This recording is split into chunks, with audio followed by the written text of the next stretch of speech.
ఇండియాలో ఉండే working professionals అయినా లేకపోతే పెళ్ళి అయిపోయి జర్మనీ వచ్చి సెటిల్ కావాలనుకుంటారా కపుల్స్కైనా ఆపర్చునిటీ కార్డ్ అనేది ఒక మంచి ఆపర్చునిటీ. బికాస్ మీరు ఇక్కడికి వచ్చి జాబ్ వెతుక్కోవచ్చు అండ్ వర్కౌట్ అయితే వన్ ఇయర్లో వర్కౌట్ అయితే మీరు ఇక్కడ సెటిల్ అయ్యే ఛాన్స్ ఉంటుంది. కాకపోతే ఇప్పుడు ఎవరైనా ఆపర్చునిటీ కార్డ్ మీద రావాలనుకుంటే ఇది కరెక్ట్ టైం కాదు. బికాస్ నేనైతే అట్లీస్ట్ ఫిబ్రవరి వరకు అయినా ఆగండి అని చెప్తా. ఈ వీడియో ఫాలో అయ్యి మీరు దానికి తగ్గట్టు స్టెప్స్ అన్ని చేసే వరకు ఎట్లయినా ప్రిపరేషన్కి ఎండ్ అయ్యే టైంకి జనవరి ఫిబ్రవరి అవుతుంది. మీరు ఆ టైంకి రావడం బెస్ట్. బికాస్ మార్కెట్లో ఆల్రెడీ ఉన్న ప్రోడక్ట్ సేల్ కాక కొత్త వాటికి ఇన్నోవేషన్కి స్కోప్ లేక మార్కెట్ చిన్న ఫ్రీజ్లో ఉంది. సో నా సజెషన్ ఏంటిదంటే మీరు బెటర్ ఫిబ్రవరి మార్చ్ టైంకి జర్మనీ వస్తే బెటర్. ఎందుకంటే అప్పటి నుంచే ఓపెనింగ్స్ అనేది మళ్ళీ గ్రాడ్యువల్గా పెరగడం స్టార్ట్ అవుతుంది. సో అది ఐడియల్ కేసు. మీరు కూడా ఈ టైం ఫ్రేమ్ గ్యాప్లో మీరు జర్మన్ ప్రిపరేషన్ చేసుకోవచ్చు, ఐఎల్స్ ప్రిపరేషన్ చేసుకోవచ్చు.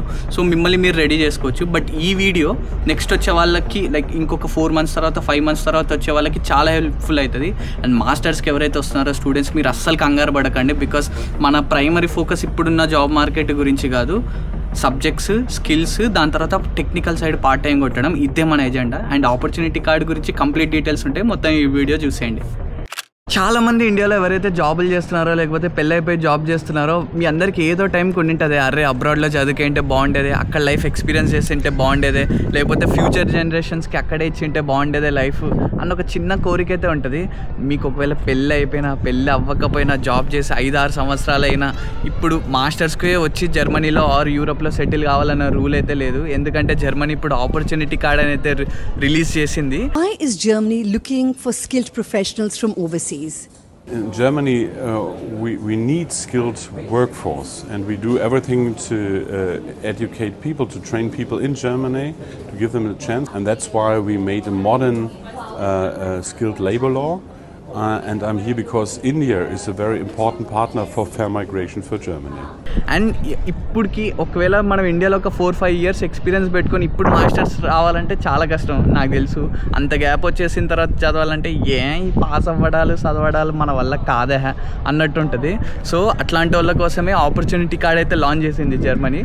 సో ఈ వీడియోలో కంప్లీట్గా ఆపర్చునిటీ కార్డ్ అంటే ఏంటిది, మనం అసలు ఎట్లా అప్లై చేసుకొని ఇక్కడికి రావచ్చు, వీటన్నిటి గురించి క్లియర్గా మాట్లాడేసుకుందాం. హాయ్ హలో నమస్తే, వెల్కమ్ టు మనీ వ్లాగ్స్. మీతో మాట్లాడుతుంది మనీ, మన కూలీ నంబర్ 1 చింటూ, అదే cameraman number 1 Chintu. Germany's parliament has passed new immigration reforms that would make it easier for skilled workers to come from abroad to work. Experts say Germany has a massive shortage of skilled workers and needs hundreds of thousands more each year. అసలు first ఈ opportunity card అంటే ఏంటో మాట్లాడుకుందాం. Opportunity card అంటే బేసిక్గా job seeker వీసాకి extension అన్నట్టు. Job seeker visa అంటే ఏంటంటే ఇదివరకు ఎవరైనా జర్మనీకి రావాలనుకుంటే ఈ జాబ్ సీకర్ వీసా అయితే అప్లై చేసుకొని రావాలి. వాళ్ళకు ఒక 6 months టైం ఉంటుంది. ఇక్కడికి వచ్చిన తర్వాత జాబ్ వెతుక్కొని 6 monthsలో జాబ్ వస్తే ఇక్కడ జాబ్ చేస్తారు, లేకపోతే ఇండియాకి తట్టబుట్ట సర్దుకొని రిటర్న్ అయితే వెళ్ళిపోతారు. కానీ 6 months చాలా కష్టం వెతుక్కోవడానికి. ఎందుకంటే మనం ఇక్కడికి వచ్చి సెట్ అయ్యి అప్లికేషన్స్ కంటిన్యూగా వేసి చూసి వాళ్ళు స్క్రీనింగ్ చేసి ఒకవేళ అది యాక్సెప్టెన్సా రిజెక్టెన్సా రావడానికి చాలా టైమే పడుతుంది. ఈ ప్రాసెస్ అంతా అట్లీస్ట్ ఒక 3-4 months టైం అయితే పడుతుంది. అండ్ చాలా ప్రెషర్ ఉంటుంది 6 monthsలోనే మనం వెతుక్కొని పోవాలంటే. అండ్ ఇది చాలామందికి వర్కౌట్ కాక ఇండియాకి రిటర్న్ అయితే వెళ్ళిపోయేటోళ్ళు. కానీ ఈ ఆపర్చునిటీ కార్డ్ వల్ల బెనిఫిట్ ఏంటిదంటే 1 year టైం అయితే ఉంటుంది మనకి. ఇక్కడికి వచ్చిన తర్వాత రిలాక్స్డ్గా 1 yearలో నంబర్ ఆఫ్ అప్లికేషన్స్ వేసుకోవచ్చు. అండ్ ఇంకొక బెస్ట్ థింగ్ ఏంటిదంటే మనం పార్ట్ టైంకి కూడా ఎలిజిబిలిటీ ఉంటుంది. అండ్ ఎవరైతే ఆపర్చునిటీ కార్డ్ మీద జర్మనీ వస్తారో పార్ట్ టైం చేస్తే 12.41 euros అయితే మినిమం పే ఉంటుంది. అంటే ఒక 1 monthకి తీసుకుంటే 90,000 రూపాయలు అయితే సంపాదించవచ్చు, దాదాపుగా ఒక 1000 euros అన్నట్టు. సో అదొక బిగ్గెస్ట్ బెనిఫిట్ అయిపోతుంది. ఎవరైతే బ్లాక్డ్ అకౌంట్ తెచ్చుకున్నది అయిపోకూడదు అని అనుకుంటే వాళ్ళకి ఇది చాలా బాగా వర్తిస్తుంది. మీరు ఐదర్ స్కిల్డ్ దాంట్లో చేయొచ్చు, లేకపోతే నాన్ టెక్నికల్ దాంట్లో చేయొచ్చు, అది మన ఇష్టం. లైక్ మనకి ఎక్కడ పార్ట్ టైం వస్తే అక్కడ చేయొచ్చు. అసలు ఈ ఆపర్చునిటీ కార్డ్లో పాయింట్ బేస్డ్ సిస్టమ్ ఉంటుంది. మనం ఎలిజిబుల్లా కాదా, మనం ఎట్లా అప్లై చేసుకోవాలి, వీటన్నిటి గురించి స్టెప్ బై స్టెప్ మాట్లాడుకుందాం. సో ఈ ఆపర్చునిటీ కార్డ్ మీద రావాలి అనుకుంటున్నారంటే మనం ఖచ్చితంగా 3 కంపల్సరీ పాయింట్స్ని అయితే ఫినిష్ చేయాల్సి ఉంటుంది. అంటే ఇవి ఒక బేసిక్ రిక్వైర్మెంట్స్ లాగా. సో ఈ 3 pointsని స్టెప్ బై స్టెప్ ఎక్స్ప్లెయిన్ చేస్తా. ఫస్ట్ థింగ్ ఏంటిదంటే లాంగ్వేజ్ ప్రొఫిషియన్సీ. ఈ లాంగ్వేజ్ ప్రొఫిషియన్సీ అంటే మనం జర్మన్ A1 లాంగ్వేజ్ కానీ లేకపోతే ఇంగ్లీష్లో B2 లెవెల్ ఆఫ్ ప్రొఫిషియన్సీ ఉందని ప్రూవ్ చేసుకోవాలి. అంటే B2 అంటే ఐఎల్స్ రేంజ్లో దాదాపుగా ఒక 6 నుంచి 7 మధ్యలో ఉంటుంది. 6 కానీ 6.5 కానీ 7 కానీ నేను సైడ్కి అటాచ్ చేస్తా bands. So B2 proficiency English అయితే చూపించాలి, లేకపోతే German A1 level of proficiency అయితే చూపించాలి. సెకండ్ థింగ్ ఏంటిదంటే మన university degree degree Germany recognise చేసి ఉండాలి. సో అది ఎట్లా చెక్ చేసుకోవాలంటే కింద అనబిన్ అనే ఒక వెబ్సైట్ ఇస్తా. ఆ అనబిన్ అనే వెబ్సైట్లో మన college name, like for example నేను బెంగళూరులో చదువుకున్నాను. బెంగళూరులో చాలా వరకు ఇంజనీరింగ్ కాలేజెస్ VTU కింద రిజిస్టర్ అయ్యి ఉంటాయి.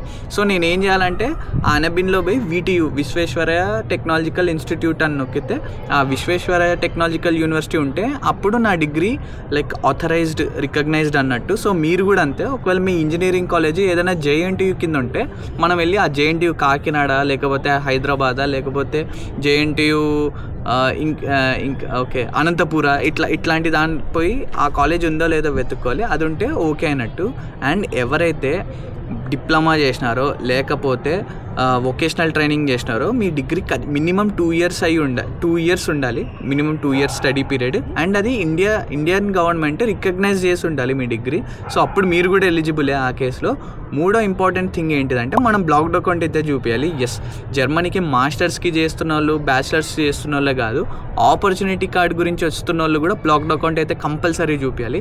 అండ్ ఈ బ్లాక్డ్ అకౌంట్ అమౌంట్ దాదాపుగా 12,324 euros అయితే ఉంటుంది. సో ఈ బ్లాక్డ్ అకౌంట్ని మనం ఇక్కడికి వచ్చి లైక్ సేమ్ స్టూడెంట్స్ ఎట్లా ఫాలో అవుతారో మీరు కూడా అంతే, ఇండియాలో ఉన్నప్పుడు బ్లాక్ చేసుకొని ఆ బ్లాక్డ్ అకౌంట్ కన్ఫర్మేషన్ని వీసాలో చూపించాలి. అండ్ నేనైతే బ్లాక్డ్ అకౌంట్ని కంపల్సరీ కొరాకిల్తోనే సజెస్ట్ చేస్తాను. ఎందుకంటే కొరాకిల్లో blocked account easy, fast, simple, secure and ఎటువంటి మెయింటెనెన్స్ ఛార్జ్ ఉండదు. లింక్ నేను కింద డిస్క్రిప్షన్లో ఇస్తాను. అండ్ మీకు ఒకవేళ బ్లాక్డ్ అకౌంట్తో ఏదైనా ప్రాబ్లం వస్తే ఎనీ టైం మీరు నాకు మెసేజ్ రాయొచ్చు. అండ్ ఇష్యూ అయితే తొందరగా సాల్వ్ అయిపోతుంది నా సైడ్ నుంచి ఒకవేళ నా లింక్ యూజ్ చేస్తే. అండ్ ఎవరైతే ఈ బ్లాక్డ్ అకౌంట్ యూజ్ చేయకుండా రావచ్చా అంటే ఇంకో 2 దారులు ఉన్నాయి. ఒకటి ఏంటిదంటే ఇక్కడున్న వాళ్ళు స్పాన్సర్ చేయాలి. లైక్ సో అండ్ సో పర్సన్కి నేను స్పాన్సర్షిప్ చేస్తాను, సో ప్రాబ్లం లేదు అతను ఇక్కడికి వచ్చిన తర్వాత అని. ఈ కేసు చాలా కష్టం నాకు తెలిసి చాలామంది వరకు. అండ్ ఇంకొకటి ఏంటిదంటే ఇండియాలో ఉండే ఇక్కడ పార్ట్ టైం సెక్యూర్ చేసుకొని మీకు పార్ట్ టైం కాంట్రాక్ట్ వస్తే ఆ కాంట్రాక్ట్ని మనం వీసాలో చూపించడం, ఆ కేసులో కూడా బ్లాక్డ్ అకౌంట్ని స్కిప్ చేయొచ్చు. బట్ ఇండియాలోనే ఉండి ఇండియా నుంచి డైరెక్ట్గా ఇక్కడ అప్లై చేసి పార్ట్ టైం రావడం అనేది అంత ఈజీ కేసు కాదు. అగైన్ ఇంపాసిబుల్ అయితే కాదు, బట్ అంత ఈజీ అయితే కాదు. సో మ్యాక్సిమం బ్లాక్డ్ అకౌంట్ వద్దనుకొని అవాయిడ్ చేయాలనుకుంటే ఈ 2 కేసెస్ ఉంటాయి. అండ్ ఇందాక చెప్పిన 3 points ఏంటిది, ఫస్ట్ మన డిగ్రీ రికగ్నైజ్ అయ్యి ఉండాలి, second thing language proficiency, and మూడోది వచ్చేసి బ్లాక్డ్ అకౌంట్. క్లియర్ కదా? అండ్ ఇప్పుడు మనం ఈ పాయింట్ బేస్డ్ సిస్టమ్ గురించి మాట్లాడుకుందాం. ఫస్ట్ థింగ్ ఏంటిదంటే ఒకవేళ మీరు కనుక last 7 yearsలో 5 years of relevant work experience ఉంటే మీకు 3 points వస్తాయి. ఒకవేళ last 5 yearsలో 2 years of relevant work experience ఉంటే మీకు 2 points వస్తాయి. అండ్ జర్మన్ లాంగ్వేజ్ ఒకవేళ మీరు కనుక B2 వరకు ఫినిష్ చేస్తే 3 points, B1 వరకు ఫినిష్ చేస్తే 2 points, A2 వరకు ఫినిష్ చేస్తే 1 point అయితే వస్తుంది. అండ్ ఒకవేళ మనం ఇంగ్లీష్ ప్రొఫిషియన్సీ C1 వరకు చూపిస్తే 1 point అయితే వస్తుంది. అండ్ ఒకవేళ మనం జర్మనీలో లాస్ట్ 6 months జర్మనీలోనే ఉన్నాం అంటే టూరిస్ట్ వీసా మీద కాకుండా ఎడ్యుకేషన్ పర్పస్ అయినా కానీ లేకపోతే మన వర్క్ పర్పస్ మీద అయినా కానీ 6 months జర్మనీలో ఉన్నామంటే 1 point ఇస్తారు. అండ్ ఇంకొకటి ఏంటిదంటే ఒకవేళ మీలో ఎవరైనా పెళ్ళైన కప్పులు అప్లై చేస్తున్నారు, like me husband and me wife ఇద్దరు కలిసి అప్లై చేస్తున్నారు అంటే మీకు 1 point అని వస్తాయి. అండ్ ఒకవేళ మన degree fully or partially recognise అయ్యి ఉంటే 4 to 6 points అయితే వస్తాయి. సో ఇవన్నీ ఎట్లా ఉంటాయంటే మనం డేటా ఫిల్ చేసేటప్పుడు ఒక్కొక్క పాయింట్ ఇవన్నీ యాడ్ అవుతాయి. ఒకవేళ B1 చేస్తే మీకు ఇన్ని పాయింట్స్ యాడ్ అవుతాయి, యూనివర్సిటీ డిగ్రీ రికగ్నైజ్ అయితే ఇన్ని పాయింట్స్ యాడ్ అయ్యి ఉంటాయి. అండ్ జర్మన్ లాంగ్వేజ్ లేకపోతే ఇంగ్లీష్ ప్రొఫిషియన్సీ C1 వరకు చూపిస్తే ఇన్ని పాయింట్స్, ఇవన్నీ క్లబ్ చేసిన తర్వాత లాస్ట్లో స్కోర్ అయితే చూపిస్తారు. సో ఆ స్కోర్ బట్టి మనం డిసైడ్ అయిపోవచ్చు. ఒకవేళ 6 లోపు మన స్కోర్ ఉందంటే మాత్రం ఆపర్చునిటీ కార్డ్కి ఎలిజిబుల్ కానట్టే, ఒకవేళ 6 అబోవ్ ఉందంటే మాత్రం ఛాన్స్ ఉన్నట్టే. అండ్ ఇందాక చెప్పినట్టు ఎవరికైతే స్టార్టింగ్లో రిగ్రెట్ ఉంటుందో అరే వర్కౌట్ కాలేదే అబ్రాడ్కి ఈ టైంలో అని, బట్ ఇది ఒక ఆపర్చునిటీ లాగానే. సో ఈ టైంని మిస్ చేసుకోకుండా అప్లై చేసుకోవడానికి ట్రై చేయండి. అండ్ ఇంకొక పాయింట్ యాడ్ చేయడం మర్చిపోయినా, లైక్ ఒకవేళ మీరు కనుక ఈ బాటిల్ నెక్ ప్రొఫెషన్స్ నేను కింద అటాచ్ చేస్తాను, లైక్ నర్సింగ్ కానీ మ్యానుఫ్యాక్చరింగ్ కానీ మెకానికల్ రిలేటెడ్ కానీ ఇట్లాంటి బాటిల్ నెక్ ప్రొఫెషన్స్లో ఉండి వర్క్ చేస్తున్నారంటే మీకు ఒక 1 point అయితే సెక్యూర్ చేసుకోవచ్చు. ఏ ప్రొఫెషన్స్ కింద నేను PDF అటాచ్ చేస్తా, మిస్ కాకుండా చూడండి. అండ్ ఈ ఆపర్చునిటీ కార్డ్ ఒక ముఖ్య ఉద్దేశం ఏంటిదంటే జర్మనీలో ప్రెజెంట్ స్కిల్డ్ వర్కర్స్కి చాలా చాలా స్కోప్ ఉంది. ఇక్కడ ఆల్రెడీ పాపులేషన్ చాలా ఓల్డ్ అయిపోతుంది అండ్ చాలా వేకెన్సీస్ అయితే వస్తున్నాయి ఐటీలో కానీ, మ్యానుఫ్యాక్చరింగ్లో కానీ, హాస్పిటల్ సెక్టర్స్లో ఎస్పెషల్లీ. లైక్ ఇటువంటి ఫీల్డ్స్లో చాలా గ్యాప్ అయితే ఫిల్ అయిపోయింది. అండ్ జర్మనీ స్కిల్డ్ వర్కర్స్ని చాలా గట్టిగా వెల్కమ్ చేస్తుంది. అండ్ ఇది ఒక మంచి ఆపర్చునిటీ ఎవరైతే అబ్రాడ్కి వచ్చి సెటిల్ కావాలి, యూరోపియన్ లైఫ్ స్టైల్ కావాలి అనుకుంటున్నారో. సింపుల్ ఒక్కటే, ఒక్కొక్కసారి రావడం లేట్ అవుతుందేమో కానీ రావడం మాత్రం పక్క. వీడియో నచ్చితే లైక్ చేయండి, షేర్ చేయండి. ఇంకేం మరి వెళ్ళొస్తా, బాయ్.